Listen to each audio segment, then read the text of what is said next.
See, that's him. That's him.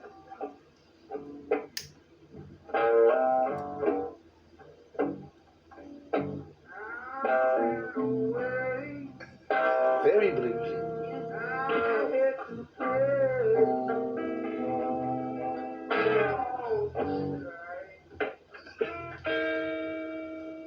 So, not a lost master tape. Instead, a recording that captures a more relaxed time behind the scenes.